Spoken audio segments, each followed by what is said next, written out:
Today on the podcast, I'm chatting with Chris Fox, the main singer and songwriter for the New Jersey indie rock group Ruby Bones. Welcome to the Eat, Sleep, Breathe Music podcast, where we talk all things music. I'm your host, Jeanette Kinzel, music blogger and enthusiast. Let's get started with today's episode. Welcome to the podcast, Chris. And do you want to tell everyone a little bit about yourself? Sure. My name is Chris Fox. I'm the main songwriter and singer in a band called Ruby Bones from New Jersey, and happy to be here. We play indie rock. Awesome. It's the easiest way. So where in New Jersey are you at right now? I was curious because I know you used to be in New Brunswick, right? And I went to school in New Brunswick, okay. And I'm actually right now I'm in not upstate New York, but a little bit upstate New York. Okay. Yeah, my wife and I got a little kind of a mountain house up right over Saugerties. So we just came up here, and that's where I am. That's why it's all wooded around me. Very nice. How long have you been up there? This is like a bit of a vacation house. So we got a little bit 2 or 3 months ago. Nice. So we actually closed and did the whole thing. And when we're not here, we're just in Lyndhurst, New Jersey, is where we have a condo. But yeah, so this has been like a 3-month thing, and we actually bought a fire pit today. That's our newest adventure.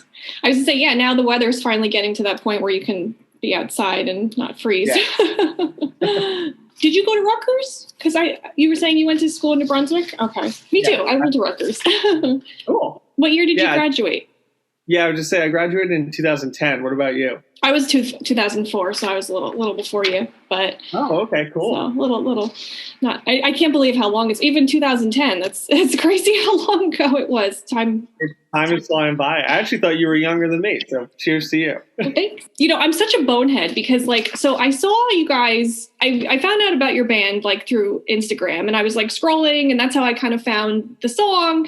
And then I totally forgot that you were in Box Wine, and I was I was he looked familiar. And then I was going through and I was reading and I'm I'm such a bonehead. How did I forget that? I don't know how I went back to school to change my career. And I think that's what happened. I was in school for 4 years and then I kind of stopped listening to music. So think I missed the whole transition of your bands. I don't know. That's no worries. So we did that for a while and it was fun. But I guess it kind of just naturally ran its course. That was more of a right out of college band kind of thing. And then me and the main songwriter the two of us wrote everything. We lived together, and you start to have a lot of tension and butt heads a bit. And we're great now. So, but at the time it was it got stressful. So we're all right, for the sake of being and staying good friends, let's put the kibosh on this for the time being. So that's always I have friends who are still why don't you just get back together? Just do it. We like your band. And I'm I want to, but the world, we're busy in different regards. And want to try to make music more authentic to each of us. He got really into more electronic stuff for a time. And I was more of a folky kind of guy. Oh, that's cool. I know it's funny because I remember I saw you guys play. I think it was Rockwood Music Hall. I don't remember the year. Yeah, if that was Rockwood Music Hall, yeah, we played on stage 1 and it was so tiny and stressful. The drums were off the stage, and we tried so hard for 2. We're hey, we're gonna bring 30 people. And they're that's not good enough. That was a fun show. Tuesday, we had to do it. We had a good time. All the shows were so fun. Yeah, and I just remember you guys had so much energy, and I can't wait to see your new band. I love the new music, and I'm excited for that. Yeah, I think honestly, I think the new band has a similar amount of energy, without a doubt. The first record we did was a little bit punkier, and I don't want to say heavier. Just heavier is not the right word. I personally detest hard rock or anything super heavy, but it was definitely punkier and had a little bit more fire. And this one is definitely a little bit closer to the world of Box Wine and energetic and really bright and not super cheery, but it's funny, we were talking about where we went to college and stuff. Just the record is a little bit based on college, and I tried to write a little bit of the mindset of some of my favorite our favorite records in college. I really a really big fan of Born Ruffians and Tokyo Police Club, and who are all still going and still making great music. But yeah, it's like we tried to put a little bit of like that energy and kind of like hopefulness back in the music that I think wasn't on the first record. Yeah, it's funny you mentioned that because I was listening to some stuff today. I did feel that. Like I felt like I think someone had compared you guys to kind of like the Walkmen in that, and like a little bit like you say, like not heavy and dark. Yeah, no, definitely not heavy. It's not like, yeah, it was definitely, I would say like dark but not heavy. Would be like a little bit of a descriptor. Like we were pulling like sonically, I was pulling a lot from like kind of like cool, like I want to say like more angular or like more minor key, like indie rock bands. Like the Walkmen could be like very minor key, or like Wolf Parade, or well, I'm not going to go as far to say Arcade Fire because like we weren't like folky enough on that record, but definitely like a little bit of like the darker side of like Spoon and stuff. That's like where my head was at. Mm-hmm. And this one, it's all like more like, I don't want to say like, well, Fiddler is like a punk band, but like a little some of the energy of like Fiddler and like Waves and like more of the happier side of like indie rock. I think with your new album, it definitely has a nice upbeat. I was reading somewhere and they were talking about, you wrote an album, not really about the pandemic, but like kind of what you can do after, once everything's, once we can get back to normal life. And yeah, we wanted to make like a really like kind of like, it acts, of course, I know nothing is planned for, the record's been in the works for like 2 years, but it kind of like made sense to kind of release it now once everything's like opening up and getting back to normal, just because like it's supposed to be a bright, upbeat, summery record. Like I always think of like, I don't know if you do this in any regard, but I think of like every record I'll just like naturally assign a time of year. Like if it's like an Elliott Smith record, like that's a fall record, like a late fall record, and like different bands fall into different things. Like I always find like I don't like listen to Thin Lizzy in the winter, but I listen to Thin Lizzy in the summer, like for instance, and like a lot of like Bruce Springsteen would be like summer music. It's just like kind of like built for like backdoor barbecues and stuff. So like that's where I approach like. I'll like build like whole records. Like the first Ruby Bones record was more of like, I'm like, I want to do like an autumn record. And now I'm like, all right, we're doing like a summer record, and it's all like big and bright and cheery. So we'll see what we do next. That's neat. I like that. I've been watching a bunch of your videos too online, and I love the one where it's like a kind of animated, the lyric video for Rooftops. Yeah. Yes. That was really cool. Like, are one of you like graphic designers, or do you have someone else do it for you? Yeah, we actually had a cool guy. I think it's Alejandro, a cool guy in Brazil. Actually put that together for us. He, my drummer, he did some work for my drummer. Works in the music industry, James, and he works for different labels. So, like they'll outsource to different people that they're in touch with, and you have the contacts and stuff. So like he just reached out and was like, "Hey, we're thinking about doing. There's never ending." Like lyric videos. And you remember when like that cool video where the words are the typography video, like all the rage, and now you can get like one made for $2 on like Fiverr.com and stuff. Like that was like a big thing for a while. But we wanted to do something. He was like cool enough to like animate the whole thing and put it together and like sing up the lyrics and throw like visual references. So like that was we were lucky to like. I feel like a lot of things with this record like because we're not like the largest band ever, but we're able to like put together I think a very like professional looking like record release and stuff.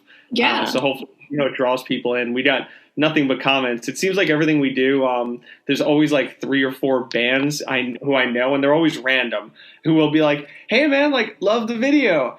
How'd you do that? Like where did it come from?" And I'm always like, trade secrets, man. I like try to keep our resources tight.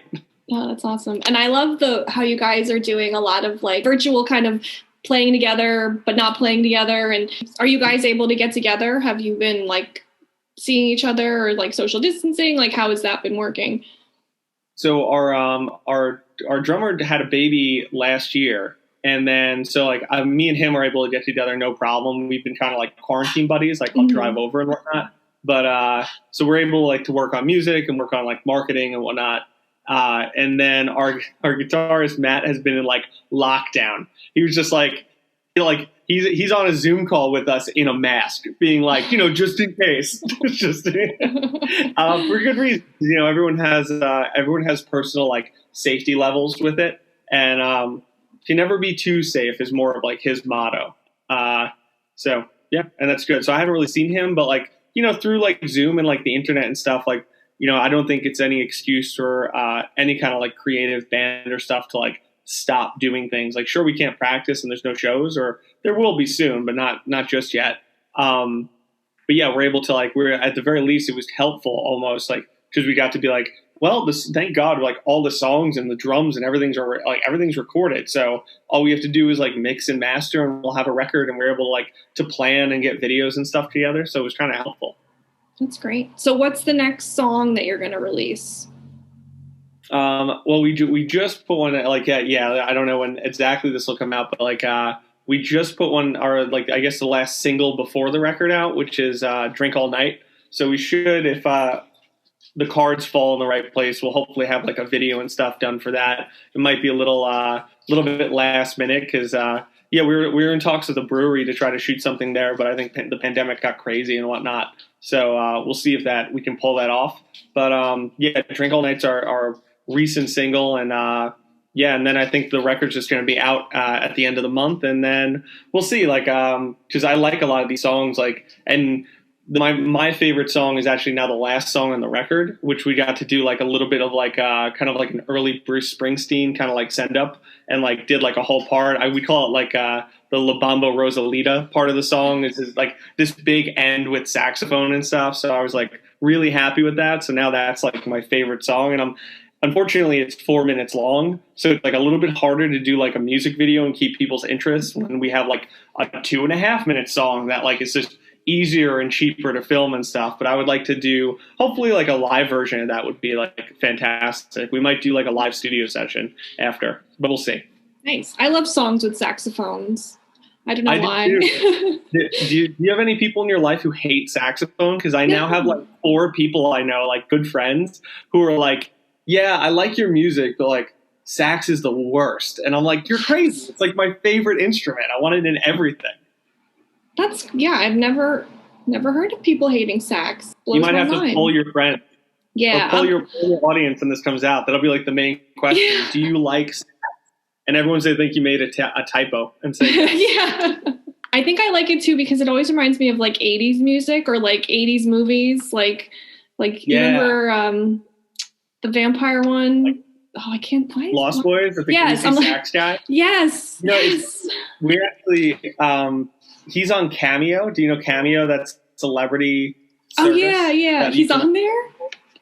Yeah, greasy sax guy is on there, and I was like, he's only like $50, so I was like really thinking about like, I'm like, oh, if we can get him like playing along to the sax part in a song, like that would be like good promotion. So he really plays the sax? I thought, because I have a friend who plays sax.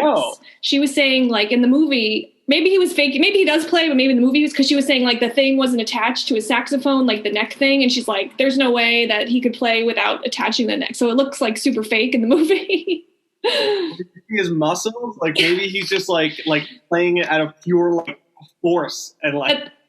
That is true. I didn't think about how muscular he is. You know, it's funny. I had actually one time I went to California where they filmed the movie on the beach, and I was like, this is so cool. I was there, and like they still have like a stage. I guess they put stuff like concerts on that. I was just made me think of like a scenario. You made me think of a scenario where he didn't know how to play saxophone for the movie, but it became his like defining role, because that's like he now like 35 years later is like, yeah, I'm the saxophone guy in Lost Boys, and that's like the main credit. So like imagine the world where he got that role, didn't know how to play it, but then played it, and everyone like who saw him for years is like, you're the sax guy in Lost Boys.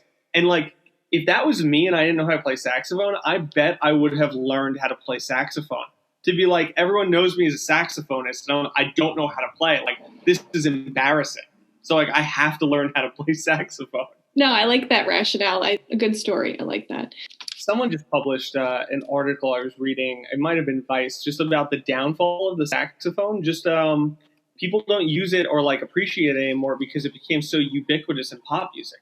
It is in like an unbelievable amount of 80s pop songs that like charted. So like they actually went through and tracked like the saxophone's like rise, because it came from like jazz straight into rock and roll. Like it was like just, of course, like blues melding into rock.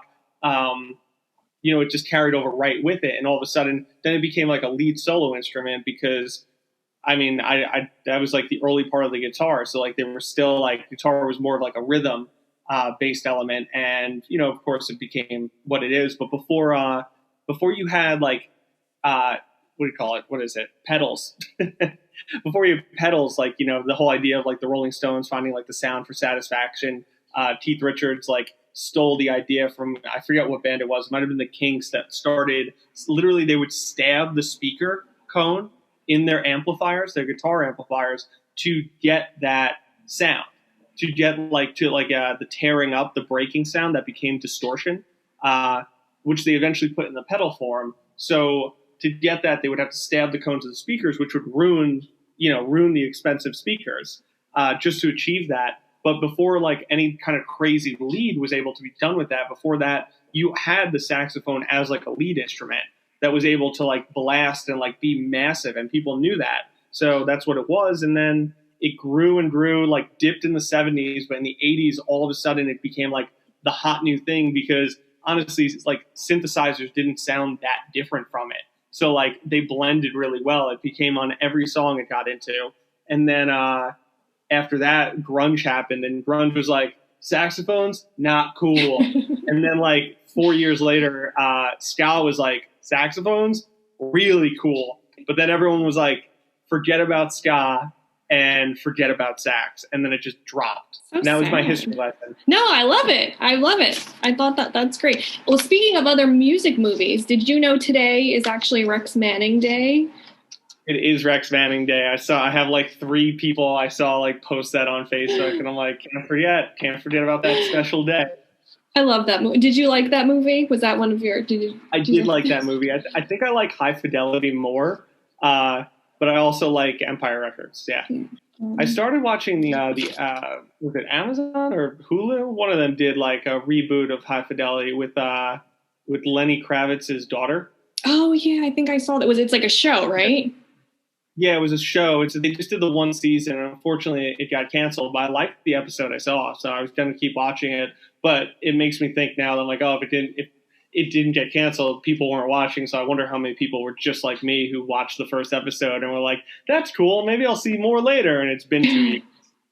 I know. It always stinks when they cancel shows that you like, because you're like, I would have went back and watched that. Yeah, it happens. I don't know. I'm lucky because we watch a lot of anime.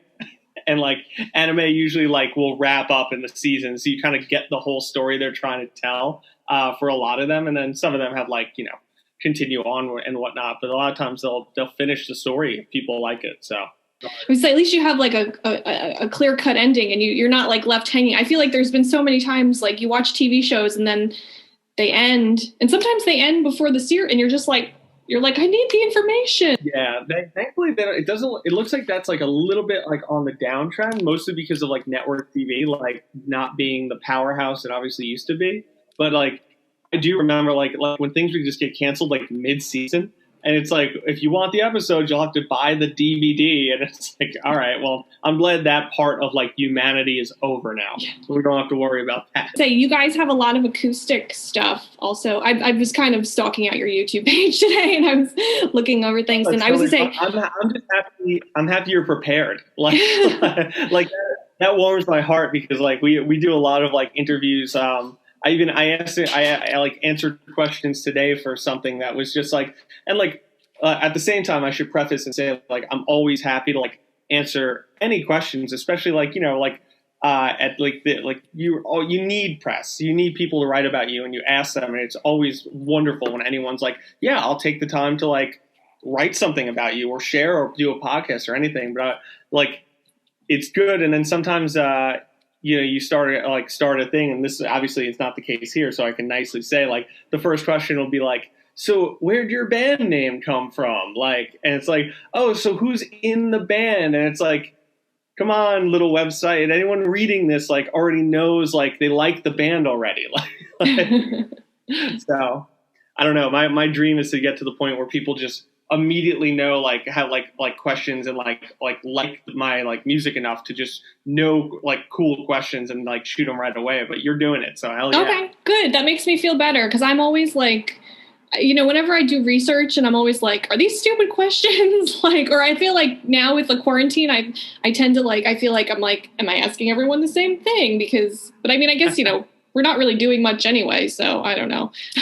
Yeah. But, oh yeah, you said there were a lot of acoustic videos. You left off with you were stalking our. Oh yeah, so no, I was gonna say you guys have a lot of acoustic stuff on your webs on your YouTube page. Do you guys is acoustic something that you like to do? Is it just easier because of quarantine or what's how? Yeah, it's something I super like to do, and I'm actually like in the process of recording a bunch of material right now for you could call it for like a solo side project where it's like mostly acoustic based. But yeah, at the end of the day, like for like Ruby Bones, I definitely want to pull the band into a little bit more of folkier territory as time goes on. But for right now, it's like, big rock is, what we're doing, what everyone likes. So in terms of I would like to definitely do at some point, we were actually talking about taking some of the videos you watched and I was like, oh, I mix these really quickly just to put them on the internet, but maybe we can actually go in and redo a little bit of it, touch them up a bit and put out an actual acoustic release. I would love to do that. So that's one of the things on the back burner. But yeah, every time you have you definitely you having a website and writing about music and doing you have all these ideas and then all of a sudden 2 months go by and you had 15 other things to do first. So that always, unfortunately, as much as I want to do it, it always falls onto the back burner a little. Yeah. But we'll see if I have enough time, hopefully. Yeah, that'd be awesome. So the side project, are you doing it by yourself? Are you doing collaborations or is it just a solo thing? It's it's a solo thing and yeah, it's a solo thing, but I'm trying to get a lot of different musicians I know to just play on things. And it's not I don't plan for there to be any centralized band for it. And cause I'm focused on Ruby Bones and I love those guys and that's what I do. So that's the main project and the one I'll push, we push hard and want to go somewhere with. But in terms of just, I don't know. I write a lot of songs and I don't necessarily want to be a guided by voices like Robert Pollard and put out 1,700 songs like he has, but which is insane. And I can't even listen to them all if I tried. It's the man has 3 days worth of music that exists. It's crazy. Wow. Yeah. So Robert Pollard has all that music and whatnot. And it's just I just want to be able to put out a bunch of stuff because it's hard in the world of music promotion. I even did a quick stunt of toying with the idea of trying to do PR for bands and whatnot. And it's a tough world. So nothing but praise to anyone who has the time and patience for it. Because it's a lot of unfortunately, just the world, the way it's just a lot of negative feedback, unfortunately. And it's hard to get somewhere, but making music and being creative, it's just tough because you have to, now, especially in this day and age, you have to continually be putting out music, but it also you have to spend time and focus on one song at a time and pushing a song. And I want to use this side project to be all right, well, we push the singles and the videos and stuff with Ruby Bones, we do that and we can do 5 songs over the course of a year or whatever it is. But at the same time, I want to be oh, here's just an album. Here's a record I made. And I don't want to I'm trying to be in a creative space, and be fulfilled by I made this, here it is, listen to it or don't, I don't care. And just that's it. And I want to just do it faster and not worry so much about the promotion and trying to I don't know, play bigger shows and be on festivals and stuff. I just want to make music because I enjoy making music. And I think you enjoy it more, when you enjoy it. Sometimes the business part of things can be frustrating. Yeah, it can definitely be dragging and bring you down a bit. But I don't know. It's you have to stay in a positive mind space and we've tried to adopt this. I'm not a huge fan of Instagram influencers who just peddle this never-ending positivity stuff. Of just live life to the fullest, be your best self, live, laugh, love, never-ending yoga mommies, you can call them. But that said, like I try to be a little bit more realist about it, but we have tried like as a band tried to just be like, you know what, like no more focusing on negative, no more focusing on like what we can't do. Let's just focus on what we can and like push towards it. And like that actually happened like a few months ago, and it was just kind of like a mental change in the band. So now we've cut out a lot of just like, like, because like I'm friends with so many bands, like they'll constantly be like, "Oh, I was like trying to get this and it can't happen." It's just like, all right, well, like let's not dwell. Let's keep pushing forward. Let's move forward, and like that's just it. And like that meant I feel like with this record and like the release of it and stuff, like it's actually had a little bit of an effect. So we've gotten some like better press. Like we've sold more records. Our numbers are like growing, and like we're nothing massive yet, but like it is. I don't know. It's positive, and it's like I feel like the mentality is a lot of that without going too far into like like being a life guru, trying to be like an Instagram model or like influencer or anything. No, I like that. I like that mantra. For a while, I was always like motivation, but at the same time, I think it's also maybe having the pandemic happen. It's like, okay, we can be motivated, but we also have to be realistic and kind of. Yeah. I'm much more of the less like live, laugh, love, and more like just like let people enjoy what they enjoy kind of thing. Like, yeah, that's what it is. But if you listen to a lot, usually, I don't know why. Like I've realized this recently, just through different like little groups of people. Like when the band is together, like we really are. We like are just naturally like not negative, but we're just kind of like shit talkers. And we like we rag on like everything, but then like it's all like I don't know. I like to say it's like from a place of love and like trying to be funny and just enjoy each other. It could also be. It sounds very therapeutic in a way. A little bit, like there is some stress relief to be found in in like taking the piss out of things in some kind of form or fashion. Yeah, no, definitely. Where do you live? Where do I live? I'm in Asbury Park. I'm like right outside Asbury Park. So I live. Oh, cool. We can have a drink next time I'm down there. Do you go to Revel Supply? Is that the clothing stores? Okay. Is it on Cookman? It might be on Cookman. It's I was told it's on Cookman. Okay. Now I know what you're talking about. We have it. Yeah, because we'll take walks up and down. We'll go into town. It's real. Have you been there recently? It's really cool what they've done with the outdoor dining and everything. I haven't. I guess I haven't really been there in like a year. I would say like definitely. I don't think I've been there since. And I have like a lot of friends in the area, but like everyone was staying in and kind of being safe.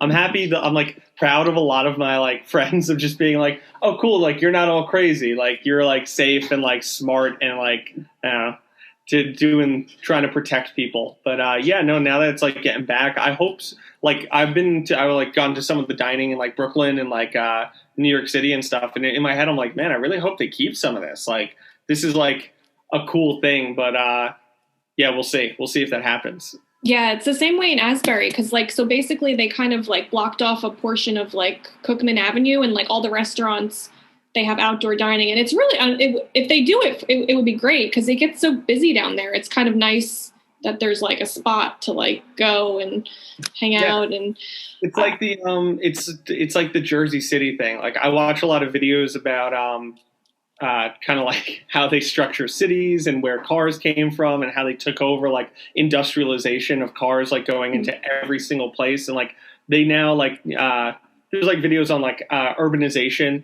and how they built suburbs, and suburbs are like purposefully built so you have to have a car to get anywhere, versus like a city where like if you're in New York City, you can walk everywhere. Like it's not that difficult. It's all everything you need is 2 miles away. Like it's not, and it's all a grid. But suburbs don't have that. But now there's a thing that's happening in Jersey City is a prime example where they blocked a huge part of one of the main roads of Jersey City where all the restaurants are, and they actually created a little entertainment district. And this is what a lot of European cities do. Like this is all over Paris and it's all over Britain. Of just, there are stores and like, it's like almost like not an outdoor mall. That's not the part. It's better than that. It's just like you get to walk and there's like, you don't have to worry about getting hit by a car, and like you should just like ride a bicycle and like go through, and like people just navigate themselves and can go shop, and like it's so much better. So like, did they with like Cookman, did they shut down part of the road, or did they just so like okay. You know where like Tallulah's and that other the Asbury Ale House, it's like that big restaurant. So they right like in front of those, that's basically the area where they like blocked everything off.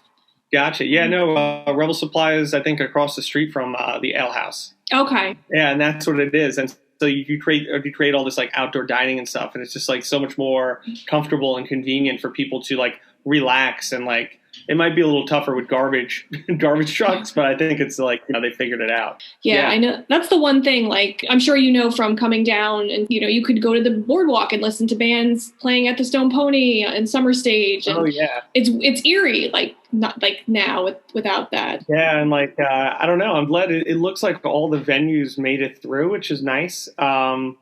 I know. I think I just saw that Brighton bar in Long Branch, which isn't too far. I think they're closing down, but that's fine. You know, most likely someone will buy it and open some, you know, redone version of it. It's like the Saint. Like we've played the Saint a bunch of times, and I love it. But I've always like thought, I'm like, oh, it's just like one block too far from like the other venues. Like it hasn't been like totally built up, that little section of Asbury. So it's just like for some reason people just like don't go there. But like in my head I'm like, this is the coolest spot on earth. Like why can't people take like a 3-minute walk off the main strip of Asbury and go to the Saint every night and like keep their prices low and like just keep them like going. So like they've struggled here and there, but people love it, and it's an institution. So like, you know, they always save it and like bring it back, which is nice. They have great sound, and like I like Scott runs it, and like he's a very cool dude, and his wife works at the bar. And yeah, it's great. I just remember, you know, you could drink $2.50 PBRs all night long on like a $5 ticket, and it's down a little bit more expensive, but like it's still good. And I like the idea of like a small dive bar where it's like the whole purpose is that bands are playing. So it's like, you know, I that's what I want more than anything. Like I just answered another question from our friends over at You Don't Know Jersey. They're doing an article, and like they're asking bands like, what did you think of the pandemic and stuff? Like, how has it affected you? And like, what do you hope for the future? And like the biggest thing that I can hope is just like, I hope that, you know, like just a general sense, and like, you know, in our world of late stage capitalism and whatnot, it's like, I don't think this is going to be true and happen, but all I really want is just like, it'd be great if there was just venues that people already want to go to because it's a cool place to drink, and like not have it. There's so many venues and like playing as a musician where like they are dependent on the band to bring people. Like people don't go there naturally. And like Brighton Bar was kind of an example of that. I'm sure they had a few regulars, but like Brighton Bar had like a few regulars and I'm sure they would go, but you know, it was so dependent on bands to bring like, you know, like they constantly like bring 30 people, bring 20 people. Like, what can you bring? What can you bring? What can you bring? It's just like the atmosphere is so much better for everyone if it's just already a cool bar that people want to go to, and they know that there's going to be good bands.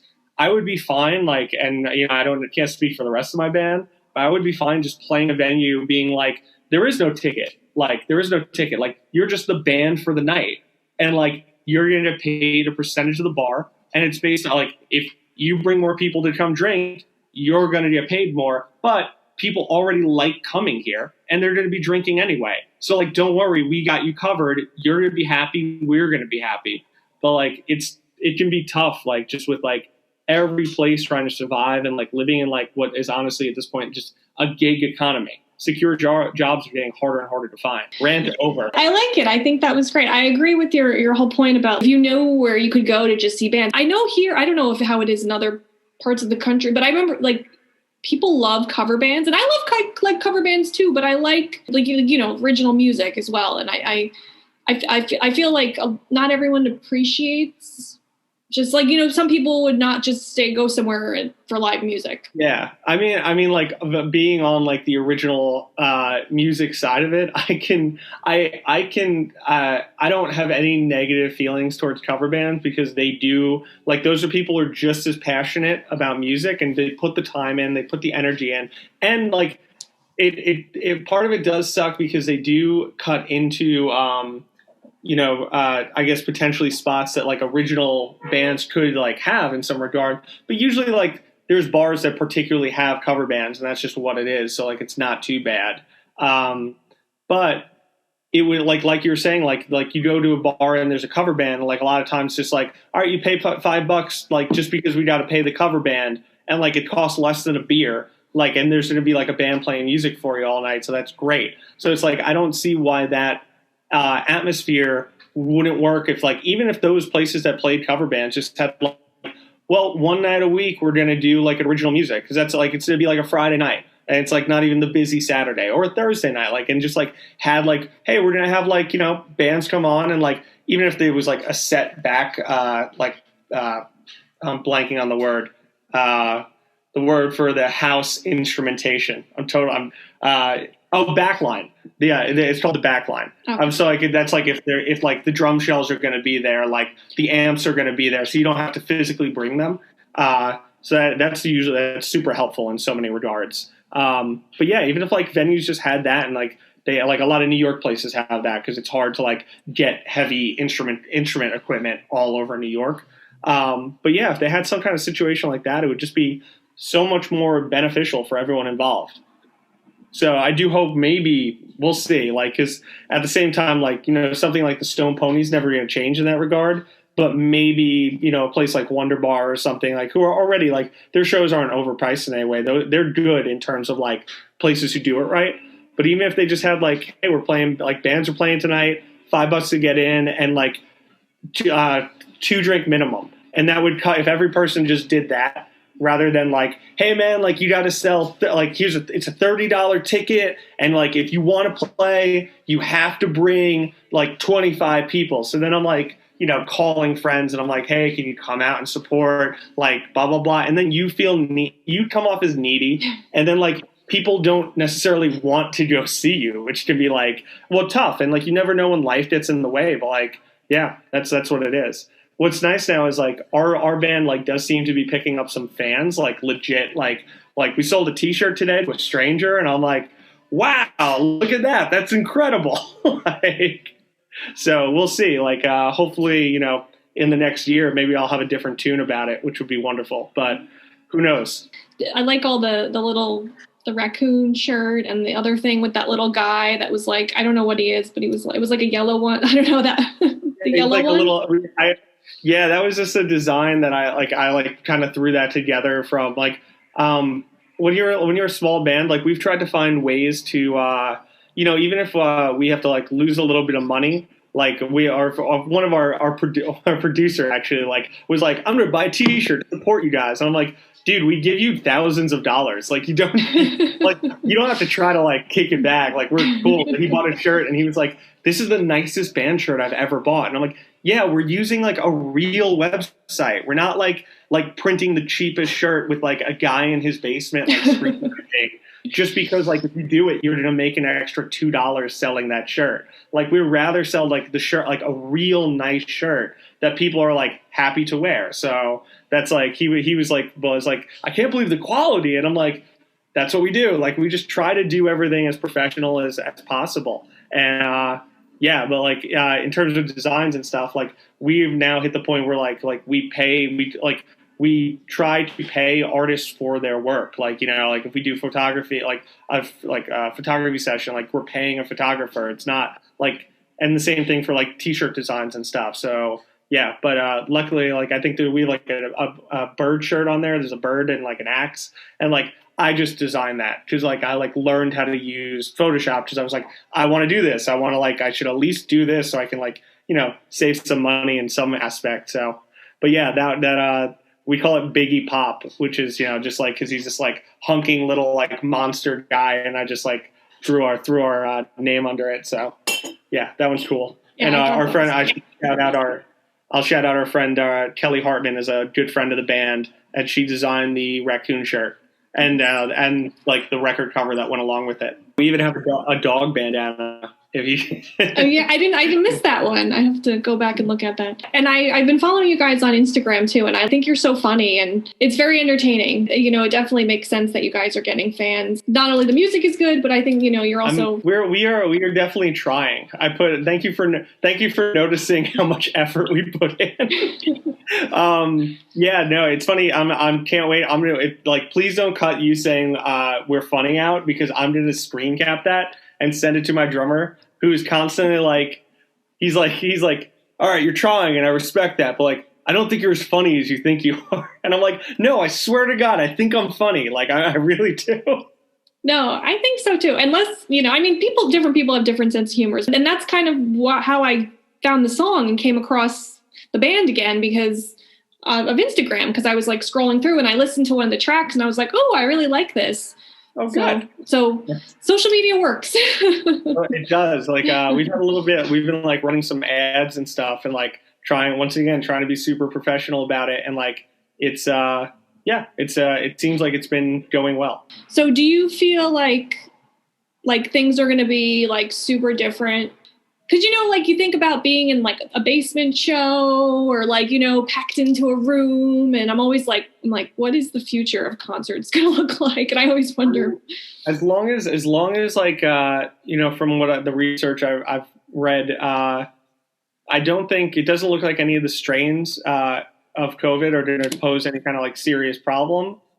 So I do think, like, you know, definitely by the end of the summer, the majority of the population and everyone who wants it is going to have access to be vaccinated. And I think it'll be, I wouldn't be surprised. I could already see it like really starting to like get back to normal. You know, obviously people still have to be a little bit safe. I have to be safe for 2 more weeks and then I'm vaccinated. Yeah, I don't know. It's just about being careful. But yeah, if you need a connection, I have a light connection. But they're working all over New Jersey. This little group called Vaccine Fairies, just connecting people with open appointments. So I was helping out and doing some outreach for them. So if you need, I'll send you the info and you can pass it on to any family and whatnot.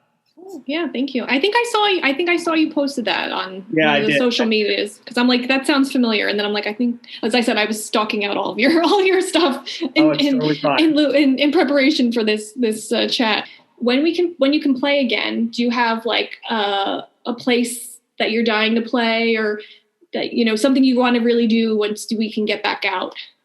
For me, I don't know. Like, I think we actually, right before COVID, we had lined up a little bit of a weekender, kind of like going to like New York, and we were trying to like go like just do like you know, three shows over like a weekend, like something bands do all the time.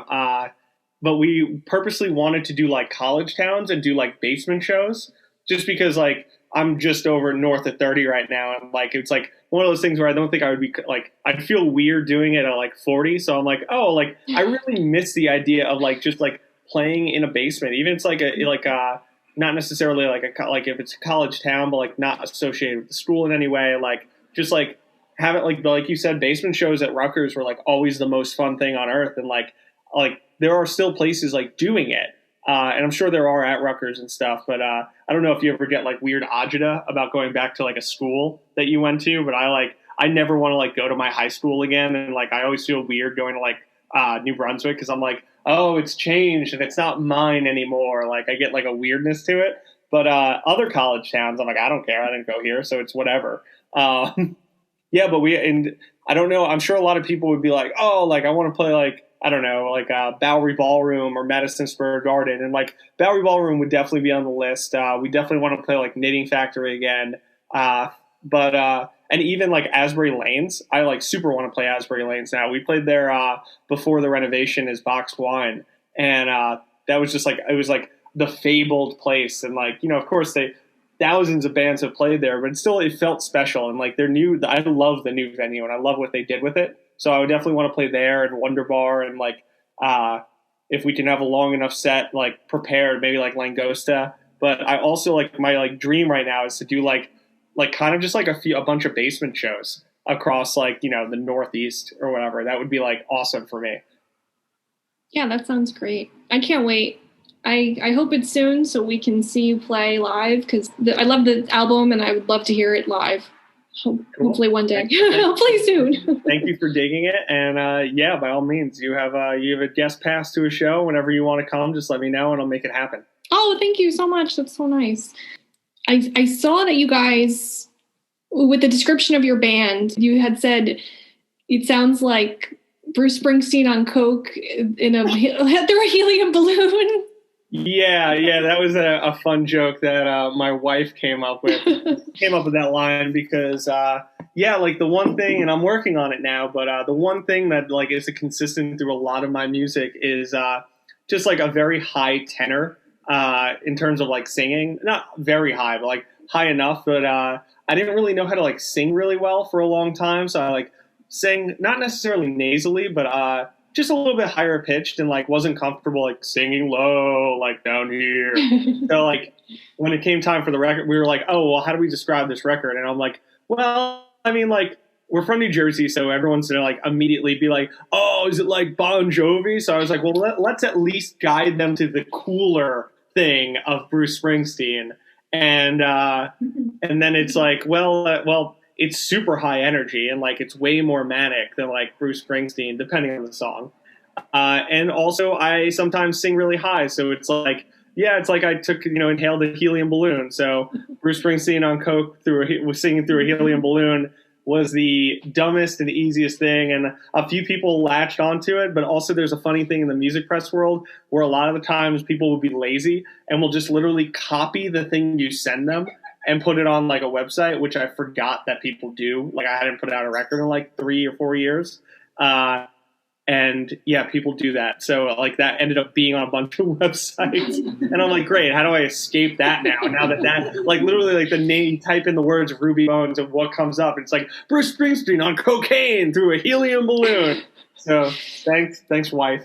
Welcome. So are you a fan of Bruce Springsteen? I know you kind of talked about him a little bit with the saxophone.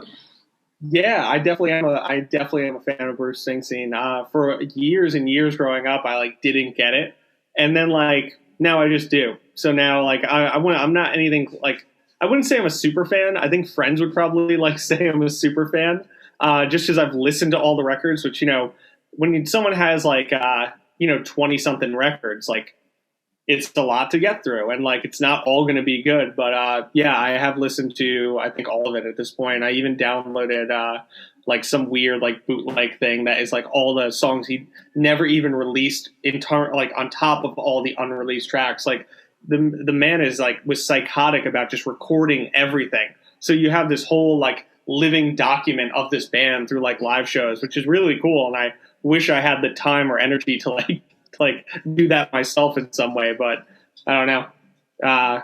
No, he's great. You like him?